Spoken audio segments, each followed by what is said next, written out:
Pourquoi les 10 couples parfaits? Tout simplement parce qu'il y a un gain, 200 000 €. Et moi, j'adore les challenges. Donc déjà, c'est pour ça. Et c'était aussi pour éventuellement trouver l'amour, rencontrer quelqu'un qui me plaît. Donc mon match. J'avais peur de vivre en communauté. J'ai pas l'habitude de ça. Moi, dans la vie en général, je suis souvent seule. J'aime faire mes choses seule. Et là, de me retrouver dans une villa avec 20 personnes, ça me faisait peur. J'avais peur d'être avec ces gens-là. Finalement, ça s'est très bien passé. Après, voilà, on ne s'entend pas avec tout le monde, mais je me suis fait mon petit groupe d'amis et ça s'est super bien passé. La villa était assez grande pour pas qu'on voit tout le monde. Donc non, ça s'est plutôt bien passé. Contente. Je me suis plus entendue avec les garçons. Dans la vie en général, c'est comme ça tout le temps. C'est vrai qu'avec les filles, j'ai un peu plus de mal. C'est toujours des histoires, de la jalousie. Moi, j'ai horreur de ça. Je suis pas jalouse, donc voilà. Donc c'est vrai que je me suis plus rapprochée des garçons et après, je me suis fait quelques copines filles, mais pas tout le monde. J'étais célibataire depuis 1 mois. J'ai eu des petites relations, dont une grande.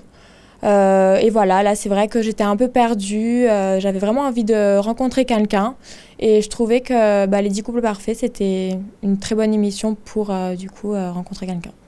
Ça a été une relation de 6 mois, donc c'était un peu mouvementé parce que généralement je rencontre que des hommes qui travaillent dans le milieu de la nuit et ça marche jamais parce que y a toujours des tromperies, trahisons, tout ça, donc voilà, et puis pour moi, les 10 couples parfaits, tout le monde était à peu près dans l'optique de trouver l'amour, de creuser avec son match.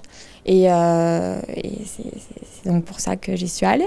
Moi, dans la vie, je sors beaucoup. J'adore faire la fête, j'adore voyager, rencontrer du monde. Et c'est vrai que je travaille aussi sur Courchevel, donc je rencontre beaucoup de personnes qui travaillent dans ce milieu-là, parce que la journée, je travaille. Et la plupart, c'est des gens qui vivent dans le monde de la nuit. Mon type d'homme, c'est plutôt les grands, bruns, ténébreux, avec un fort caractère et qui arrivent à me tenir parce que je ne suis pas facile dans la vie et je suis très capricieuse. Donc si quelqu'un pouvait m'arrêter, ce serait pratique. T'as un fort caractère? J'ai pas un fort caractère, mais je sais ce que je veux. Après, oui, si on m'énerve, je m'énerve aussi. Ce qui est rédhibitoire, c'est la jalousie. J'ai horreur de ça. J'aime pas les jaloux. Moi, je pars tout le temps en voyage. J'ai beaucoup d'amis, je reste beaucoup avec des garçons. Donc, si mon copain est jaloux, c'est pas possible, quoi. Faut qu'il ait confiance en moi. Pour moi, la base d'un couple, c'est la confiance. J'ai besoin d'une certaine liberté. J'ai toujours eu la liberté que je voulais. Mes parents m'ont toujours donné une grande liberté, donc faut que ça reste comme ça. Moi, j'ai toujours eu un bon avis sur les candidats de télé-réalité. Je trouve que ça peut nous permettre d'avoir certaines opportunités derrière. Donc, c'est vrai que j'ai jamais eu d'avis négatif. Moi, voilà, ça m'ouvre des portes aujourd'hui. Donc, si quelqu'un devait faire de la télé-réalité, moi, je le conseille fortement. Et c'est quoi les avantages pour toi? C'est des placements de produits, être modèle pour une marque... plein d'opportunités comme ça. Après, c'est sûr, en étant mannequin, c'est compliqué.